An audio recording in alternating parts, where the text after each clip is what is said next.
Hotel ಸ್ಟೈಲಲ್ಲೇ ಮನೆಯಲ್ಲಿ ರುಚಿಯಾಗಿ ಹೇಗೆ ಬಿಸಿಬೇಳೆಬಾತ್ ಮಾಡೋದು ಅಂತ ನೋಡೋಣ ಬನ್ನಿ. ಮನೆಯಲ್ಲೇ ನೀವು ಬಿಸಿಬೇಳೆಬಾತ್ಗೆ ಪೌಡರ್ ಮಾಡಿಕೊಂಡು ಯೂಸ್ ಮಾಡೋದ್ರಿಂದ ಟೇಸ್ಟು ಇನ್ನೂ ಚೆನ್ನಾಗಿ ಬರುತ್ತೆ. ಬಿಸಿಬೇಳೆಬಾತ್ ಪೌಡರ್ ಮಾಡೋಕ್ಕೆ ಬೇಕಾಗಿರೋ ಐಟಮ್ಸ್ನ ನೋಟ್ ಮಾಡ್ಕೊಳ್ಳಿ.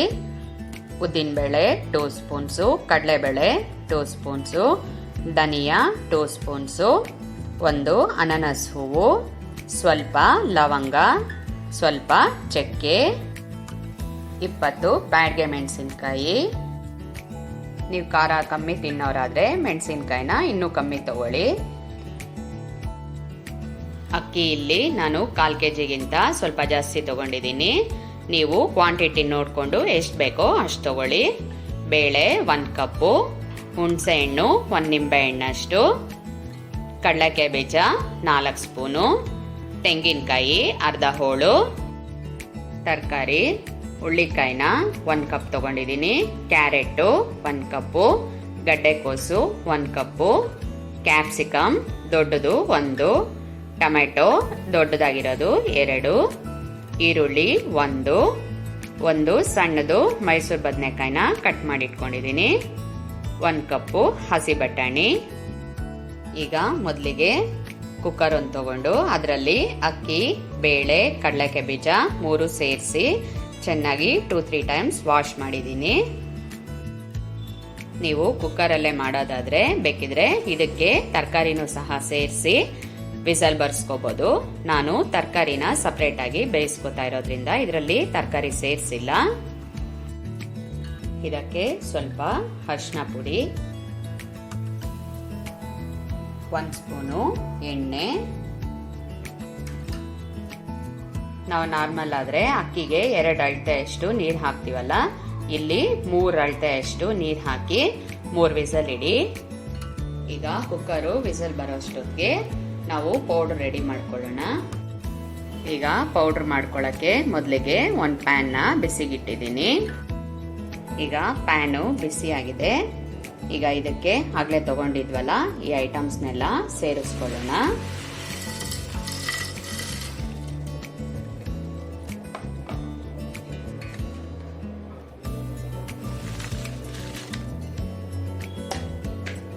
ಟೂ ಮಿನಿಟ್ಸು ಚೆನ್ನಾಗಿ ಹುರ್ಕೊಂಡ್ರೆ ನಮ್ಮ ಪೌಡರು ರೆಡಿ ಆಗುತ್ತೆ.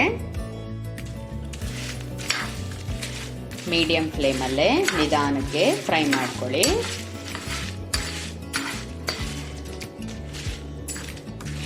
ಈಗ ನೀವೇ ಮನೆಯಲ್ಲಿ ಪೌಡ್ರ್ ಮಾಡೋದ್ರಿಂದ ಟೇಸ್ಟು ಇನ್ನೂ ಚೆನ್ನಾಗಿ ಬರುತ್ತೆ.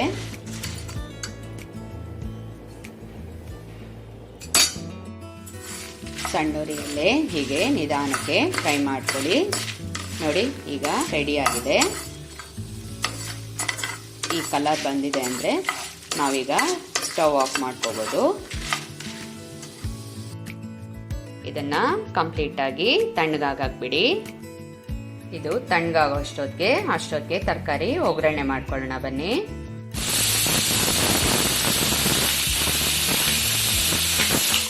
ಕುಕ್ಕರ್ನ ಈಗ ಆಫ್ ಮಾಡ್ಕೊಳ್ಳಿ. 3 ವಿಸಲ್ ಬಂದಿದೆ. ಈಗ ನಾನು ಸ್ಟವ್ ಮೇಲೆ ಬಾಣಲಿ ಇಟ್ಕೊಂಡು ಅದಕ್ಕೆ ಅರ್ಧ ಕಪ್ಪು ಎಣ್ಣೆ, 2 ಸ್ಪೂನು ತುಪ್ಪ ಸೇರಿಸಿದ್ದೀನಿ. ಈಗ ಎಣ್ಣೆ ಕಾದಿದೆ. ಇದಕ್ಕೆ ಸ್ವಲ್ಪ ಸಾಸಿವೆ, ಸ್ವಲ್ಪ ಜೀರಿಗೆ, ಇಂಗು ಸ್ವಲ್ಪ,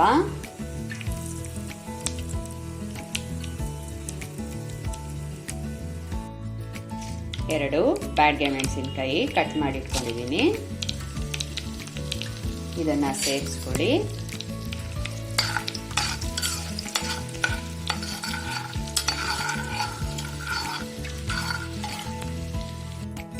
ಈಗ ಇದಕ್ಕೆ ಮೊದಲಿಗೆ ಈರುಳ್ಳಿನ ಚೆನ್ನಾಗಿ ಫ್ರೈ ಮಾಡ್ಕೊಳ್ಳಿ.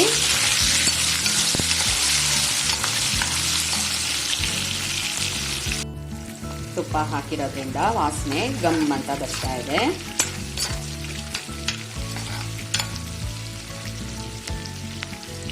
ಈಗ ಇದಕ್ಕೆ ಕ್ಯಾಪ್ಸಿಕಮ್ನ ಸೇರಿಸ್ತಾ ಇದ್ದೀನಿ.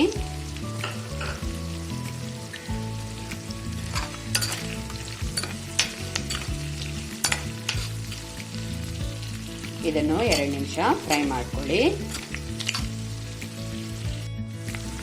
ಇದಕ್ಕೆ ಈಗ ಬೀನ್ಸು,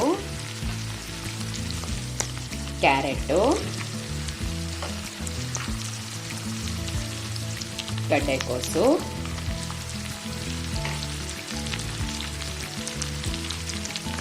ಬದನೆಕಾಯಿ ಇದನ್ನೆಲ್ಲ ಸೇರಿಸಿ 2 ನಿಮಿಷ ಫ್ರೈ ಮಾಡಿ. ಈಗ 2 ಮಿನಿಟ್ಸ್ ಇದು ಫ್ರೈ ಆಗಿದೆ. ಇದಕ್ಕೆ ಹಸಿ ಬಟಾಣಿನೂ ಸೇರಿಸ್ತಾ ಇದ್ದೀನಿ.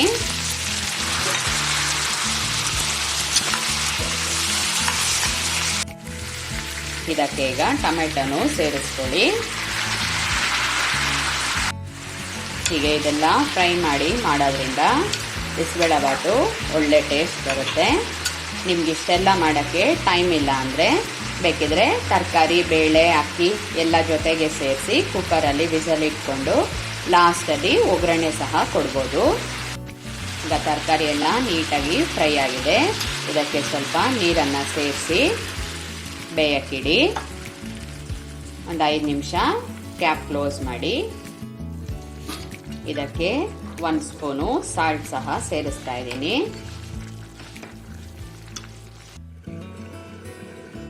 ಈಗ ಇದು ಕಂಪ್ಲೀಟ್ ಆಗಿ ಕೂಲ್ ಆಗಿದೆ. ಮಿಕ್ಸಿ ಜಾರ್ಗೆ ಹಾಕಿ ಪೌಡರ್ ಮಾಡ್ಕೊಳ್ಳೋಣ ಬನ್ನಿ.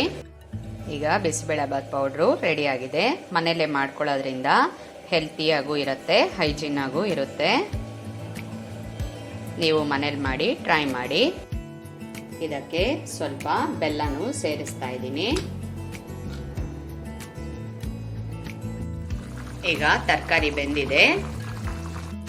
ಕುಕ್ಕರಲ್ಲಿ ಆಗಲೇ ಬೇಯಿಸಿಟ್ಕೊಂಡಿದ್ವಲ್ಲ ಅಕ್ಕಿ, ಬೇಳೆ ಮತ್ತು ಕಡಲೆಕಾಯಿ ಬೀಜ ಎಲ್ಲ ಸೇರಿಸಿ ಒಂದು ದೊಡ್ಡ ಪಾತ್ರೆಗೆ ಸೇರಿಸ್ಕೊಳ್ಳೋಣ. ಈಗ ಎಲ್ಲ ದೊಡ್ಡ ಪಾತ್ರೆಯಲ್ಲಿ ಹಾಕಿ ಮಿಕ್ಸ್ ಮಾಡ್ಕೊಂಡಿದ್ದೀನಿ. ಇದಕ್ಕೆ ಈಗ 3 ಸ್ಪೂನ್ನಷ್ಟು ಬಿಸಿಬೇಳೆಬಾತ್ ಪೌಡ್ರನ್ನು ಸಹ ಸೇರಿಸ್ತಾ ಇದ್ದೀನಿ.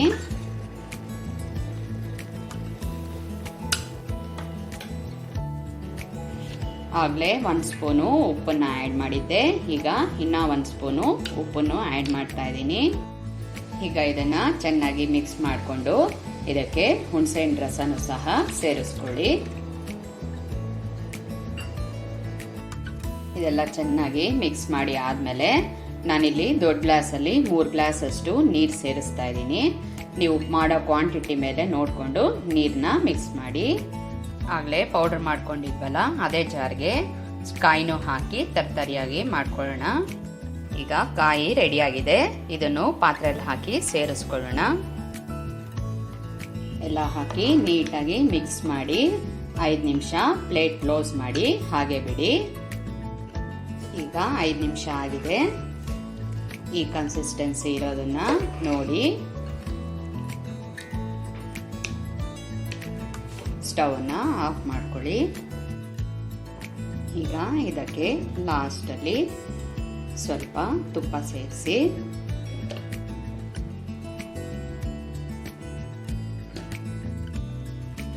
ಕೊತ್ತಂಬರಿ,